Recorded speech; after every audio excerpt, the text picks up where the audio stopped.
Welcome to another edition of Cheers to Careers. I'm Steve Ridinghouse, the Career Outreach Coordinator at the School of Journalism and Mass Communications at KU. Another episode of Cheers to Careers. I'm Steve Ridinghouse, the Career Outreach Coordinator for the KU School of Journalism and Mass Communications. Today we are joined by J-School alum TimDwyer. He is the Director of Content Strategy at ESPN Direct to Consumer. Welcome, Tim. Thanks, Steve. It's good to be here.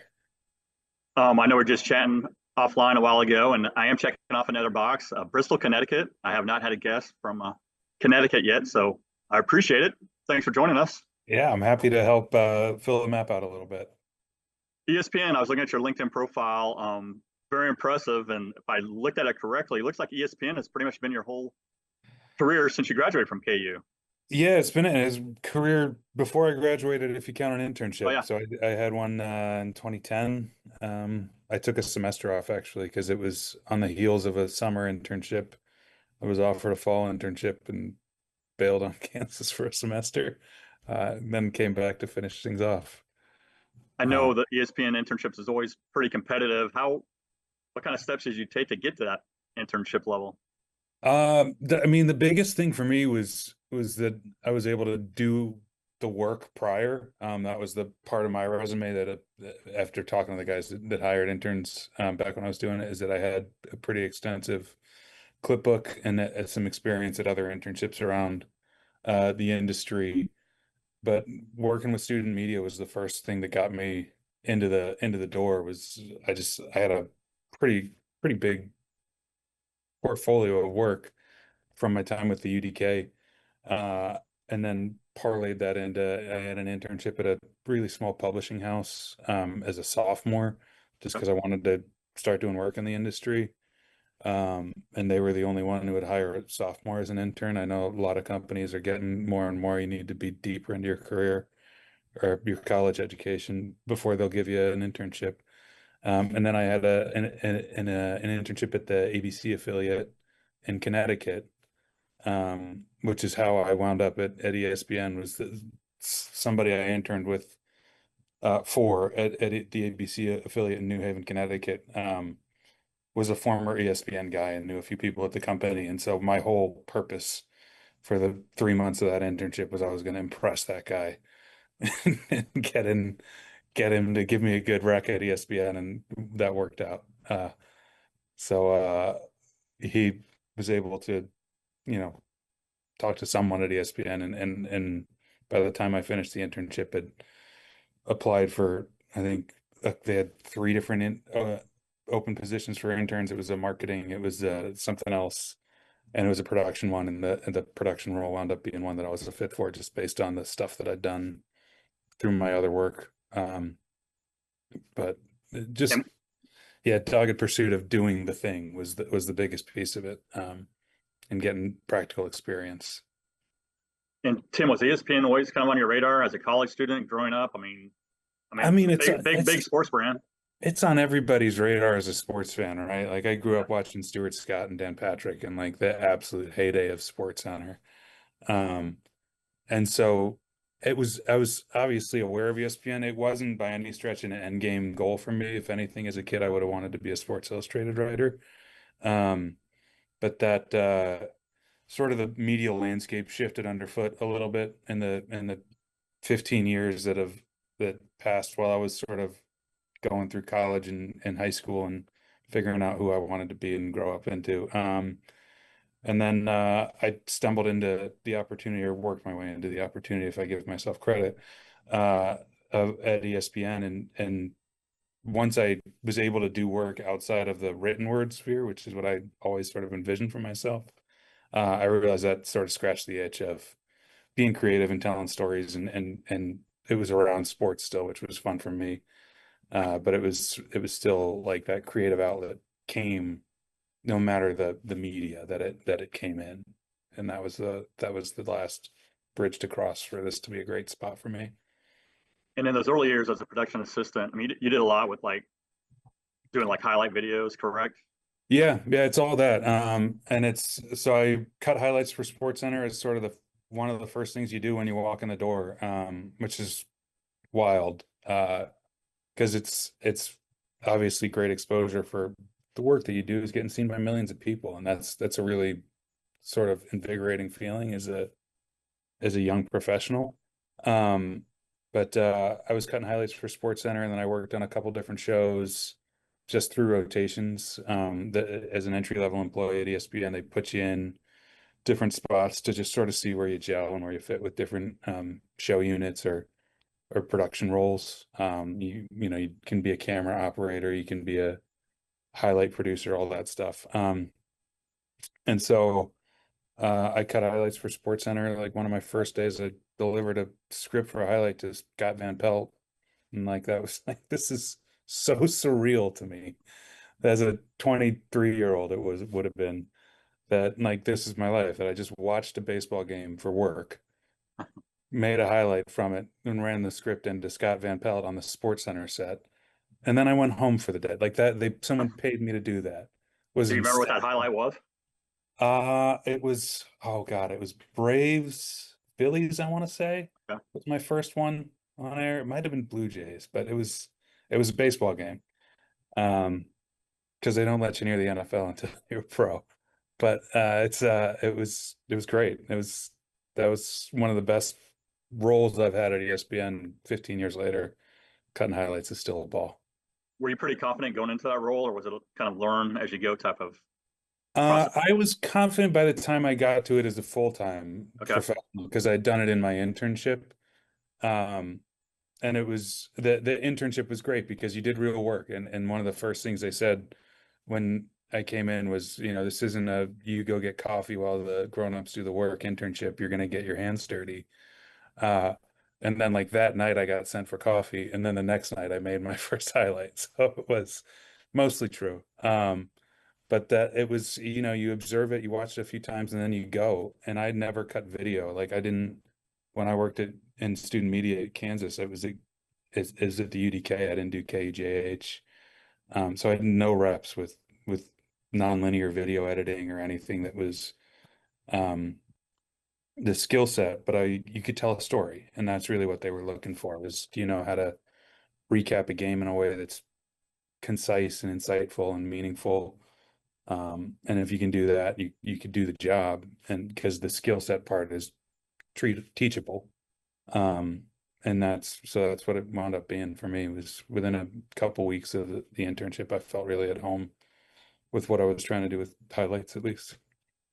And what kind of feeling was it when you heard them read your script, or did they have to rewrite it? No, it's not verbatim Okay. because they're just so good like the anchors are so good at their job. And some of them will read it verbatim, and it depends on the game. Like there's so many screens at ESPN that whatever game you want to have, you've got on. And most of the walls for talent, they've got 2 or 4 TVs so they can watch multiple games. But if it's Braves Phillies in late August and it's game 100 of 162, there's a chance that they haven't watched that game, and so they kind of rely on what you've written because they're sitting there going, it's the top of the first, and I don't know who pitched today, but this says it was Charlie Morton. And so that's who I'm reading because I don't know what's on the screen right now. I'm trusting that the PA that made this highlight has given me all the information that I need. And they're off the cuff. They're going to make their ad libs and jokes and do their bits with their co-anchors and all that, because that's the skill set that they bring to the table. But you have to be very dialed in on the information that you put in the script, because they do rely on it. There's just no way anybody can watch everything that happens in a given night of sports. So, And, and Tim, I'm going back to your LinkedIn profile. I mean, yeah. your career at ESPN, it looks like you've kind of taken on new challenges every few years. I mean, is that by design or? Yeah, a lot of it's by design. Some of it's luck. When I was at Kansas, working for the UDK, I started the Twitter handle, that became the UDK handle just because it didn't have one, and I was the men's basketball beat reporter. So I started writing, just kind of like live tweeting men's basketball games back in 2009. It was the year after Chalmers, that I got the beat. And it was like a fun thing for me. And so I sort of organically came to understand the language of social media and got rotated in. Like I talked about, it was one of those rotations, as an early as an entry level um, employee here was social media. And that one just stuck for me. And the social media team decided to bring me on full time. And I think I was the eighth guy full time in social production at ESPN. It's now a team of, I want to say it's over 100. I don't, it's been a minute since I was on the team, so I don't know the numbers off the top of my head, but it's a huge organization. Just given the outsized influence that social has on how people consume sports these days. Um, but it was, that was the first one, the first sort of career shift for me was moving into social production. And then after that, it was, I got the opportunity to do a couple different things with launching shows on Snapchat, because I was running College Game Day social media at the time. And it was the first time we'd ever done a show with an external partner or on an external platform. And so we ran College Game Day on Snapchat for a couple years. Me and a small team that just got to go out on the road and do everything every week with the game day crew. Uh, that was the best job anyone could ask for before you have kids. Then it's like 20 weeks on the road is a lot. Uh, but it was incredible. I was 26 or 7 doing that. Did you get a ride on the game day? Not on the bus. We'd fly back home. The bus is it's not entirely for show, but it's really like it's just a base of operations on Saturday. They bring a bunch of the stuff that they set the setup with, but the talent and the crew, we all fly back home to Bristol or wherever they live, and then fly back out on usually Thursday or Wednesday, the week of the game. So it's like 4 or 5 days on the road every week, but you get a couple days at home in this season.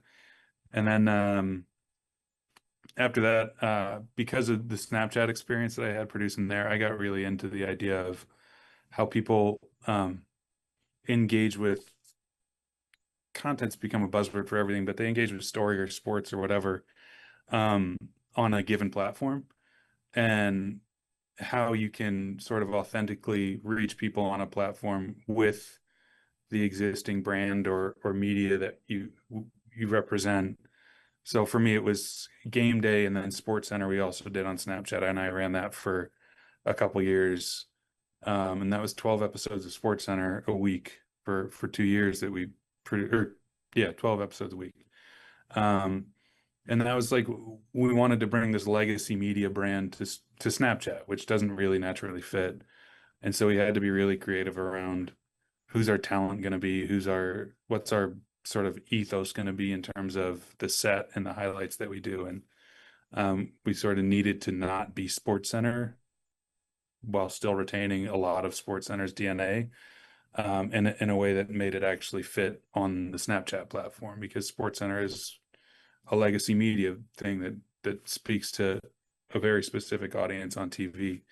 And it's evolved over the last 15 years fairly gracefully, I think, into the digital media formats that we occupy in a lot of different ways. But that was sort of the first challenge that we had to undertake. And then because of that, I got into our direct-to-consumer business with ESPN Plus when it first launched, and now with the whole network, or the whole thing coming over the top with ESPN Unlimited in the last year.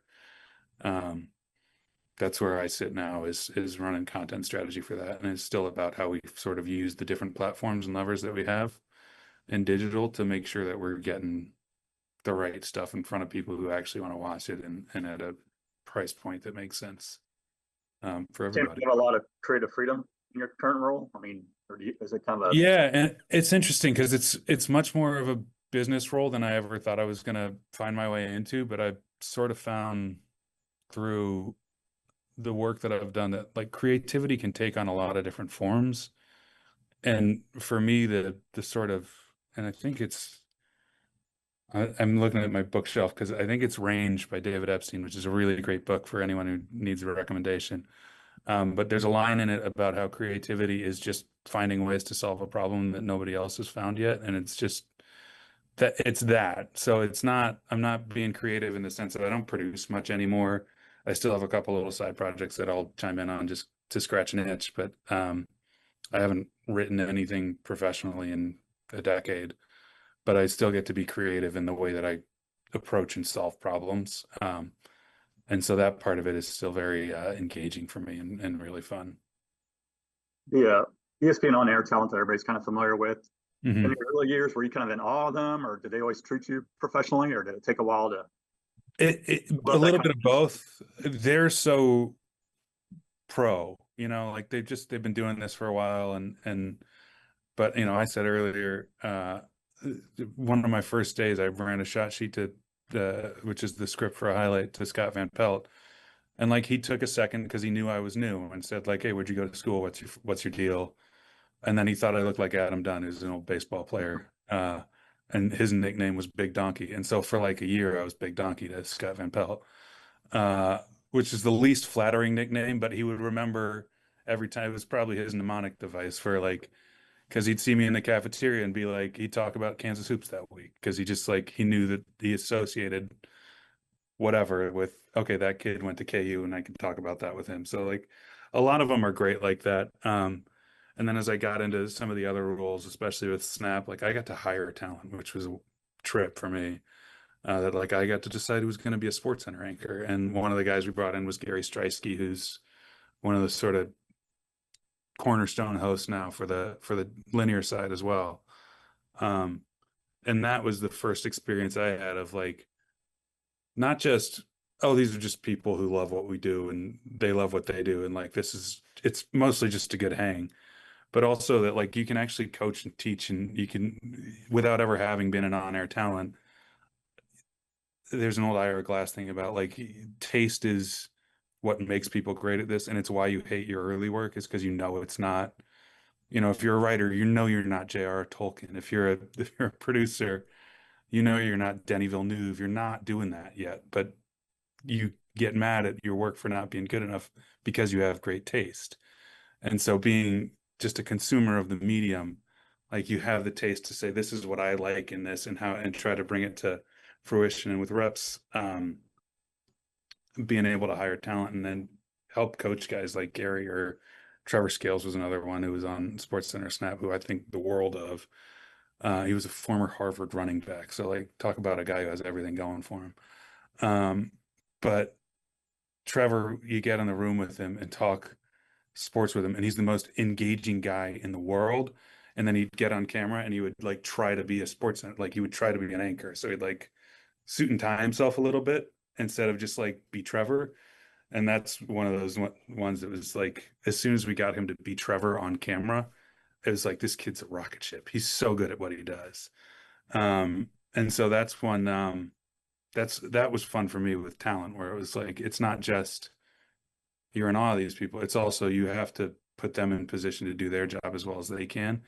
And as you get into your role, it's an empowerment of yourself to have the authority to say like, no, this, maybe you're not reading this highlight perfectly, which is an insane thing to say to, I never produced SVP, but some of the guys who've been here forever.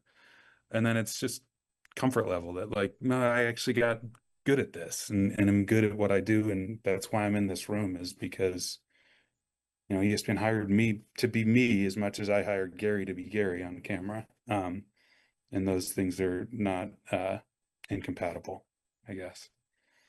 And Tim, did you ever have a chance to be kind of involved in any of those ESPN commercials?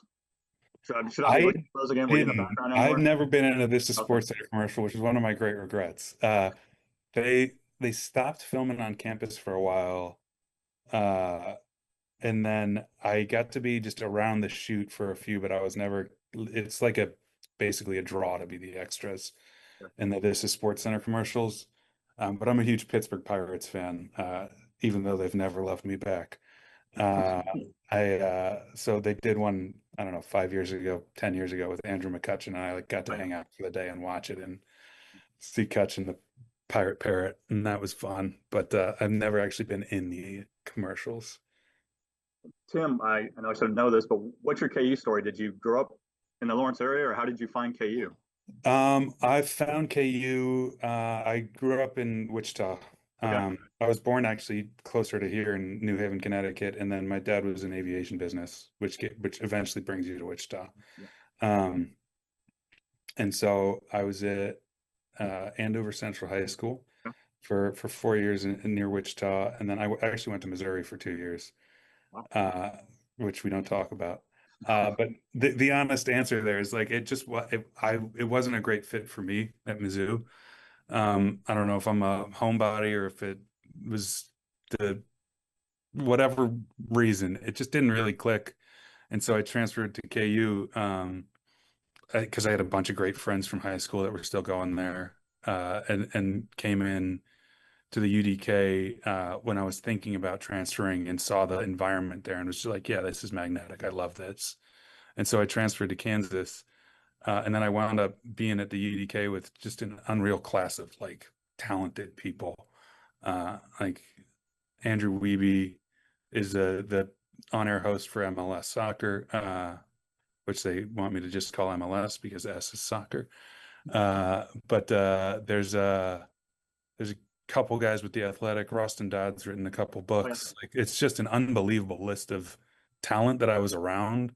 That just was like, all right, this is great, and it was an absolute rising tide thing for me because you had to be good to get like any letterhead in the paper.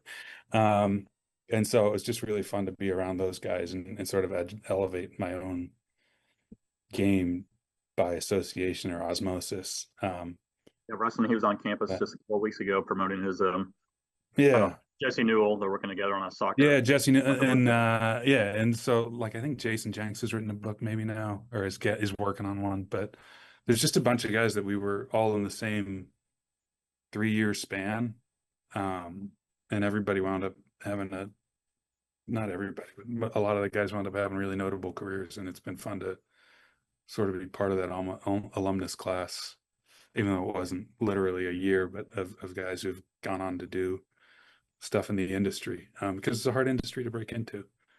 But there's guys from the Kansan that were in my wedding, and there's a bunch of folks that will be close forever because that's what that community of like the student journalism does is it's a lifelong thing in my opinion.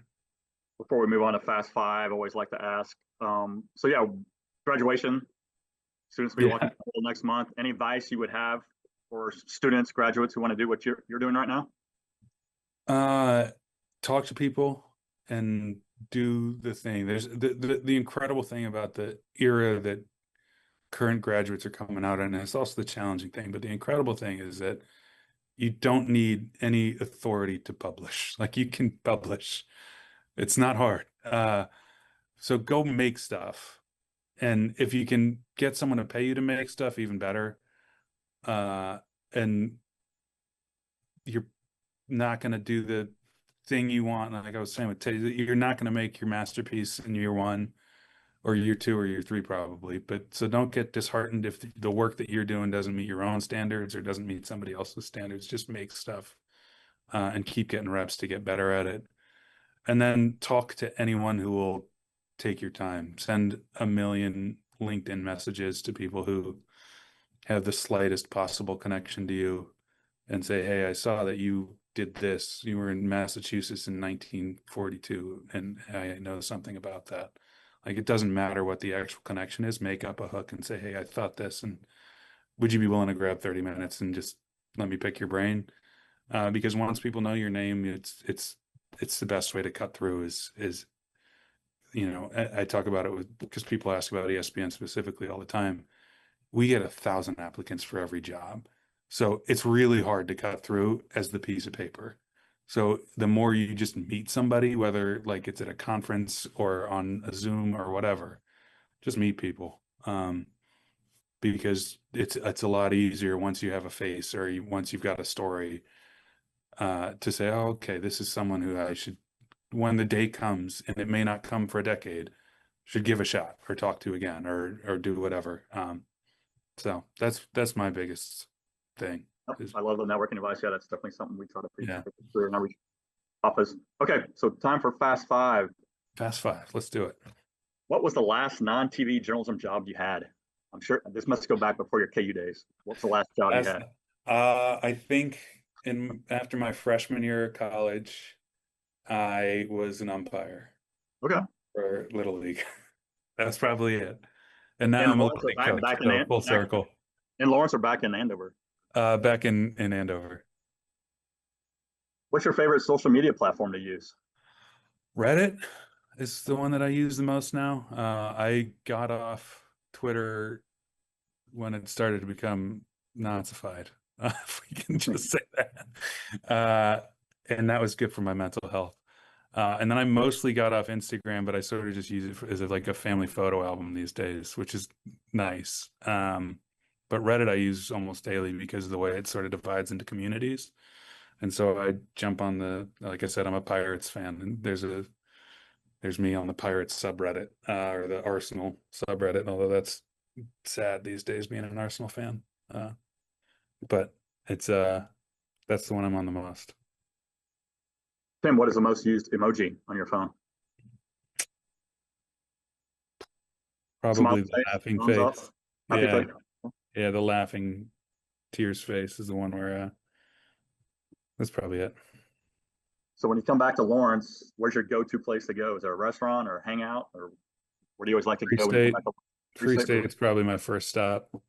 Um, I gotta get a burger at the wheel. Sounds like a And plan. Field House, obviously. You mentioned the Mario Chalmers shot, where I think you started covering KU basketball right after that 2008 season. What's your favorite Yeah. KU basketball memory from your time at KU? Man, Or if you don't have one during your time at KU, maybe just no, I mean the 2 years I covered Kansas basketball, this is not a favorite memory, but it's a notable one, I guess. The 2 years I covered Kansas hoops, we wound up on the wrong side of the best upset SB. It was the Northern Iowa oh year, yeah, I know that and 2010. then the year VCU beat us to get to the Final Four. So it was two tough years. Did you cover both those games? Yeah, and I was at both those games. I Oh, wrote wow. the gamer for both those games. And I maybe I'm wrong, but I don't think Bill Self was sad to see me graduate with that track record. So uh, those were my years covering the hoops team. But covering the Morris twins was a riot. They were good at basketball, also a good quote. Marcus and Markeith, yeah. Yeah, Yeah, those were some good teams for sure. good Well, hey, team. Tim, I appreciate you joining us from Bristol, Connecticut. Yeah. Again, add this to our state list. Always like to close with the cheers, and yeah, keep up the fine work. Yeah, so this is I'm a Disney employee now, so this is from the movie up, but Wilderness Explorer. All right. Well, Yeah. cheers, Tim. Hey, I appreciate it. Cheers. Thank you very much. Have a good one.